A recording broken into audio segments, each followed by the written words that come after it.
Hello all. इस lecture में हम देखेंगे कि सेल्स की जितनी भी ट्रांजैक्शंस होती हैं अलग अलग, उनको हम अकाउंटिंग इक्वेशन में कैसे शो करते हैं। तो अब देखो, सेल्स से जुड़ी हुई कई सारे ट्रांजैक्शंस होती हैं। पहले तो आप देखो, एक होता है आपका कैश सेल्स। ठीक है, तो कैश सेल्स अगर होगी तो उसको अकाउंटिंग इक्वेशन में आप कैसे लिखोगे। फिर होता है एक क्रेडिट सेल्स। क्रेडिट सेल्स होगा तो उसको अकाउंटिंग इक्वेशन में आप कैसे लिखोगे। उसके बाद अगर cash plus credit sales, cash sales भी है, क्रेडिट सेल्स भी है, तो आप उसको अकाउंटिंग इक्वेशन में कैसे शो करोगे। ठीक है, और अगर सेल्स एट ए प्रॉफिट है, ठीक है, तो यानी कि कोई भी चीज आपने 10,000 की 12,000 में बेची है, तो 10 को कैसे ट्रीट करोगे, 12 को कैसे ट्रीट करोगे, और जो 2,000 रुपए का प्रॉफिट है उसको आप कैसे ट्रीट करोगे। ऐसे ही अगर आपने क्या किया, सेल्स एट ए लॉस, तो अगर ऐसा केस है तो कैसे डील करोगे। अगर आपने 10,000 का सामान 9,000 में बेचा है, तो 10 का क्या ट्रीटमेंट होगा, 9 का क्या ट्रीटमेंट होगा, और जो 1,000 लॉस है उसका ट्रीटमेंट क्या होगा। ऐसे ही जो प्रॉफिट था, मैंने आपको बताया था कि 10,000 का सामान आपने 12 में बेचा, तो 10 का ट्रीटमेंट क्या होगा, 12 का ट्रीटमेंट क्या होगा, और जो प्रॉफिट हुआ है उसका ट्रीटमेंट क्या होगा। ठीक है, तो ये सारी एंट्री होती है, और सेल्स की एंट्री इनके अलावा नहीं होती है, जो होती है यही होती है। तो ये देखेंगे हम इनको अकाउंटिंग इक्वेशन में हम कैसे ट्रीट करेंगे। अब देखो, हम सेल करते हैं तो स्टॉक जाता है। ठीक है, तो स्टॉक जाता है तो पहले स्टॉक होना भी तो चाहिए। तो ये सेल्स की एंट्री को समझने से पहले हम क्या करेंगे, एक परचेज की एंट्री भी कर लेंगे। ठीक है, तो परचेज कर लेंगे, तो जब परचेज करेंगे तो हमारे पास क्या होगा, स्टॉक आएगा। ठीक है, तो स्टॉक आएगा, तो जब स्टॉक है हमारे पास तभी तो हम सेल करेंगे। ठीक है, तो हम परचेज की एंट्री कर लेंगे। अब परचेज के लिए क्या है, पैसे खर्च होते हैं। तो बिजनेस को शुरू करने में जो हम एंट्री करते हैं पैसे लगाने वाली, वो वाली एंट्री भी कर लेंगे, यानी कि स्टार्टेड बिजनेस विथ कैश। ठीक है, ये वाली एंट्री कर लेंगे, यानी कि जैसे 1 लाख से बिजनेस शुरू किया और आपने 50,000 का स्टॉक खरीद लिया। ठीक है, अब उस 50,000 में से आपने 5,000 का स्टॉक बेच दिया कैश में, और 4,000 का स्टॉक बेच दिया उधार, और उसमें क्या है, 2,000 का कैश हो गया, 1,000 का क्रेडिट हो गया इसमें। और यहाँ पे तो मैंने आपको बता ही दिया, 10 का 12 में बेचा और यहाँ पे 10 का 9 में बेचा। ठीक है, तो इस तरीके से हम ये सेल्स वाली जो एंट्री है, ये इनका ट्रीटमेंट देखेंगे कहाँ पे, अकाउंटिंग इक्वेशन के अंदर। और सेल्स की एंट्री समझने के लिए पहले हमारे पास स्टॉक तो होना चाहिए।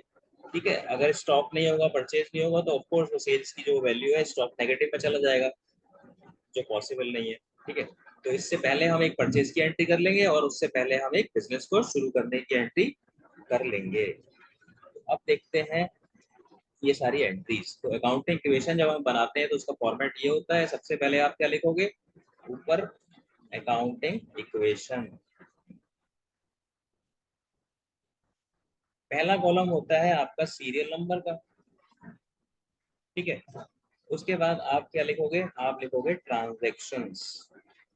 ट्रांजैक्शंस का मतलब जो क्वेश्चंस के अंदर जो होती है, क्वेश्चन ही लिखना होता है इसके अंदर। और यहाँ पे आप लिखोगे जो अकाउंटिंग क्वेश्चन हमारी होती है, क्या होती है, assets is equal to liabilities plus capital. ठीक है, अब मैंने आपको बोला था कि पहली ट्रांजैक्शन हम बिजनेस को शुरू करने की कर लेते हैं। तो स्टार्टेड बिजनेस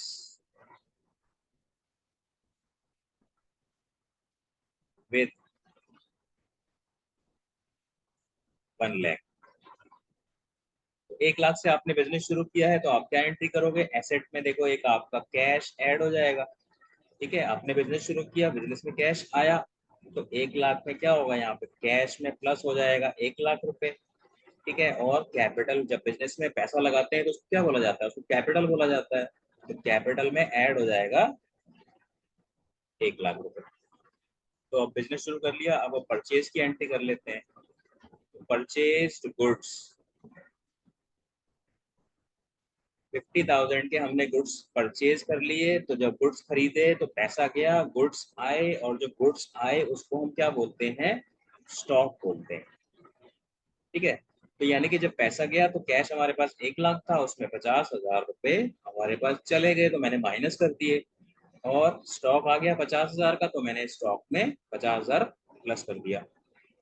तो परचेज गुड्स की एंड इसकी ट्रांजेक्शन का ट्रीटमेंट ये होता है अकाउंटिंग इक्वेशन के अंदर।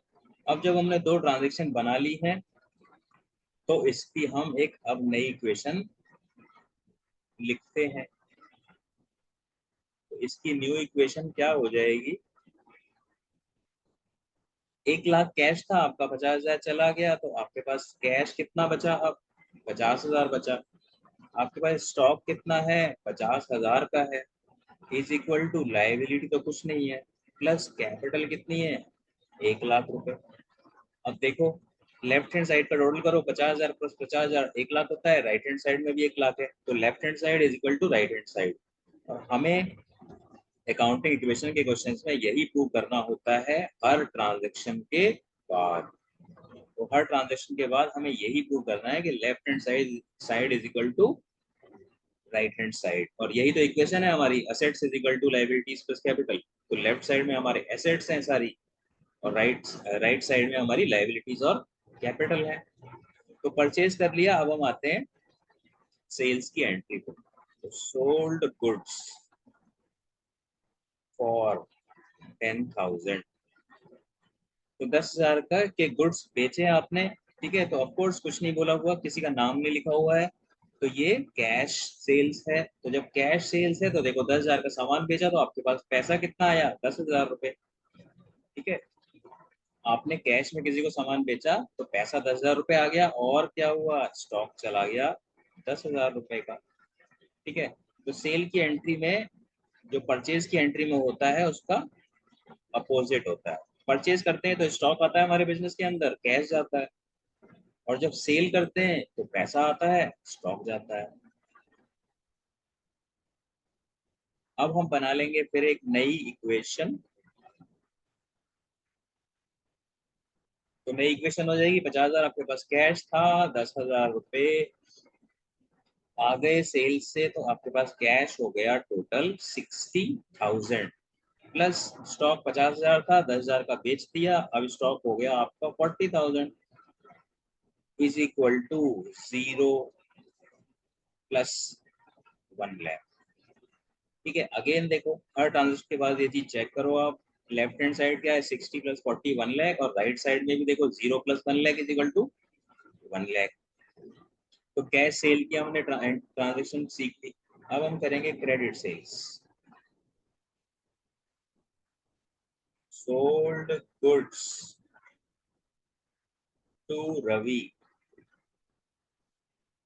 8,000, 8,000 के गुड्स रवि को बेचे, और आपको पता होना चाहिए जब किसी का नाम लिखा होता है तो हम उसको उधार मानते हैं, क्रेडिट मानते हैं। ठीक है, तो सामान बेचा रवि को उधार, तो उधार है तो देखो जब कोई चीज उधार होती है तो ना तो कैश आता है ना कैश जाता है, तो कैश में तो कुछ ट्रीटमेंट नहीं होगा यहाँ पे। लेकिन जब बेचा है तो सामान तो गया, तो जो स्टॉक में से आप 8,000 रुपए माइनस कर दोगे, क्योंकि 8,000 का सामान बेचा है और 8,000 का सामान चला गया है।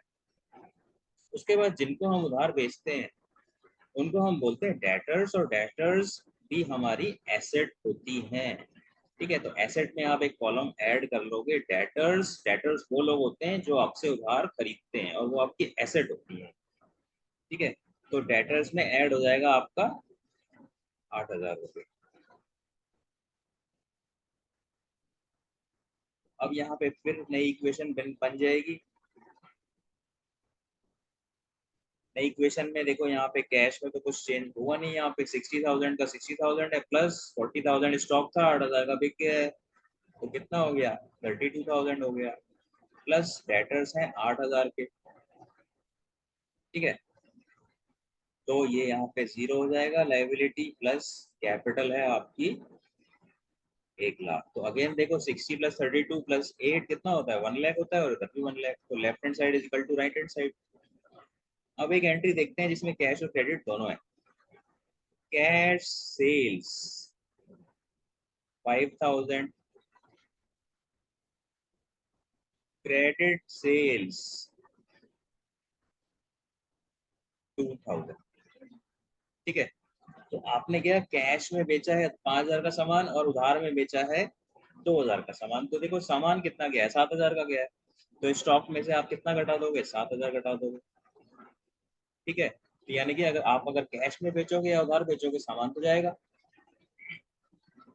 उसके बाद आपके पास कैश कितना आया है, कैश आपके पास 5000 रुपये आया है, तो आपको कैश में ऐड कर देना है 5000 रुपये, ठीक है। उसके बाद जो आपने उधार बेचा है 2000, उसको हम बोलते हैं डेटर्स। तो डेटर्स में 2000 रुपये आप यहाँ पे ऐड कर दोगे, ठीक है। तो ये इसका ट्रीटमेंट हो जाएगा जब कैश और क्रेडिट दोनों होता है। तो यहाँ पे फिर आप एक नई इक्वेशन बनाओगे। तो कैश 60,000 प्लस 5,000 65,000, और आपका जो स्टॉक है 32 का है, 7 का बेच दिया तो कितना हो गया, 25,000 का हो गया स्टॉक।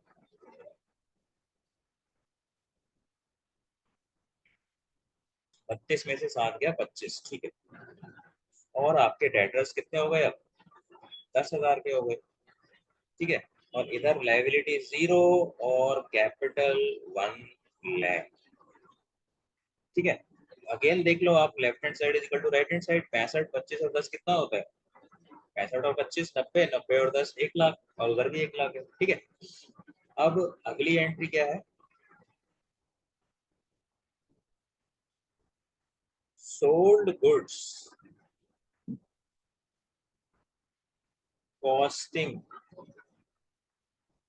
3000 इन 4000, यानी कि 3000 का सामान आपने 4000 में बेच दिया। तो यहाँ पे प्रॉफिट का एलिमेंट आ गया।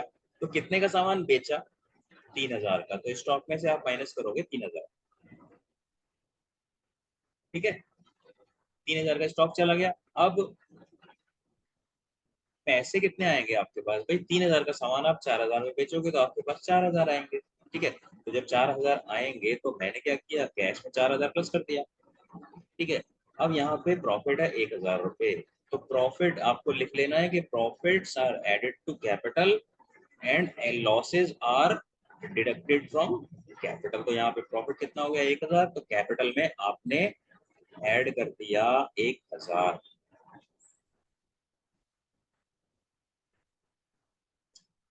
अब फिर एक आप नई इक्वेशन बनाओगे। तो नई इक्वेशन क्या हो जाएगी, 65,000 कैश था, 4 और हो गया 69 हो गया, प्लस 25 स्टॉक था, 3 चला गया, 22,000 का स्टॉक हो गया, प्लस 10,000 के आपके पास ऑलरेडी डेटर्स हैं। फिर आपका जो है लायबिलिटीज 0 है और कैपिटल है 1,01,000। अगेन फिर आप चेक करो left hand side right hand side. तो लेफ्ट में क्या है, 69 प्लस 22 कितना होता है, 91 होता है, ठीक है। 91 प्लस 10 1,01,000, और राइट साइड में भी 1,01,000 है। अब जो लास्ट ट्रांजेक्शन हमें देखनी है, सोल्ड गुड्स कॉस्टिंग 3,000 इन 2000, यानी कि 3000 का सामान आपने 2000 में बेचा, तो ये एक तरीके से आपने लॉस में बेच दिया। तो सामान कितना गया आपका, 3000 गया। तो स्टॉक में से आप 3000 रुपये घटा दो। आपके पास पैसे कितने आएंगे, 3000 का सामान 2000 में बेचोगे तो 2000 रुपये आएंगे। तो यहाँ आ गया 2000 रुपये कैश में ऐड कर दिया मैंने, ठीक है। और यहाँ पे जो लॉस है, मैंने बोला था लॉसेस को हम कैपिटल से डिडक्ट करते हैं, तो यहाँ हम कैपिटल में से 1000 रुपये माइनस कर देंगे, ठीक है। अब इसकी नई इक्वेशन बनाओ आप। नई नहीं, अब फाइनल इक्वेशन बनेगी क्योंकि इसके बाद कोई एंट्री नहीं है, ठीक है। तो फाइनल इक्वेशन क्या हो जाएगी, 69 प्लस 2 71,000,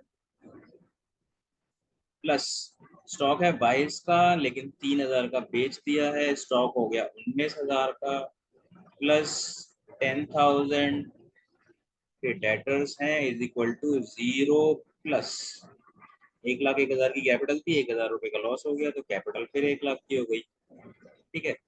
अब फाइनल इक्वेशन के बाद हमें क्या करना है, तरीके से एक बार और लिख देना है लेफ्ट हैंड साइड और राइट हैंड साइड को टोटल करके। तो यहाँ पे 1 लाख है राइट हैंड साइड में, और लेफ्ट हैंड साइड में 71 प्लस 19 कितना होता है 90,000, और 10,000 1 लाख।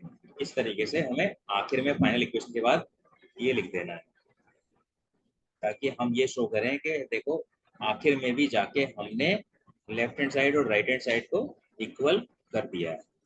और यहाँ पे आपको समझना क्या है, इस चीज के आपको नोट्स बनाने हैं।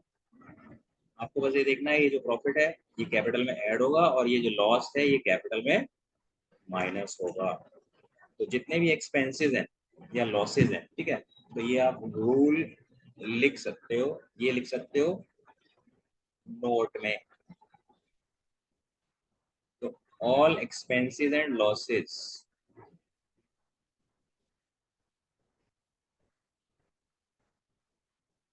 Are deducted from capital,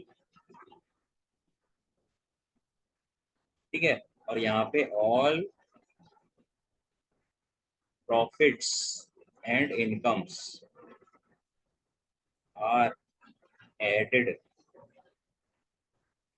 to capital. तो बाकी चीजें तो हमने देखी, जो हमें याद करना है, जो भूलना नहीं है, जो हम जिसमें हमारी गलती हो सकती है, वो चीज आपको ध्यान रखनी है कि जितने भी एक्सपेंसेस हैं हम कैपिटल में से माइनस करते हैं, और जितने भी इनकम वगैरह हैं वो कैपिटल में ऐड करते हैं।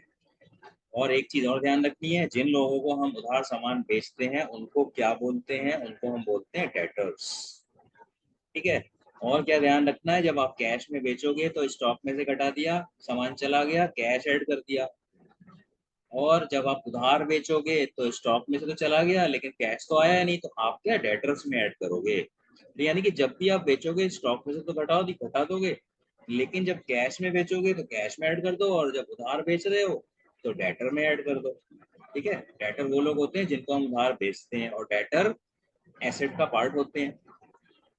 और जिनसे हम खरीदते हैं उधार उनको हम क्रेडिटर्स बोलते हैं, और क्रेडिटर्स लाइबिलिटी होता है क्योंकि उनको हम पैसे देंगे फ्यूचर में, ठीक है। तो ये थी अलग अलग तरह की ट्रांजेक्शन सेल से रिलेटेड। तो इन सबको हम इस तरीके से करेंगे। नेक्स्ट लेक्चर में हम देखेंगे कि अलग अलग तरह के एक्सपेंसेस होते हैं, उनका क्या ट्रीटमेंट होता है, ठीक है। कुछ आउटस्टैंडिंग एक्सपेंसेस होते हैं, कुछ प्रीपेड एक्सपेंसेस होते हैं, और इनकम्स के बारे में भी इसी तरीके से कि इनकम रिसीव्ड इन एडवांस होती है या फिर आउटस्टैंडिंग इनकम होती है जिसको हम एक्रूड इनकम बोलते हैं। तो उनको हम अकाउंटिंग इक्वेशन में कैसे ट्रीटमेंट करेंगे वो देखेंगे हम आगे के लेक्चर में। So that is it for this lecture. Thank you.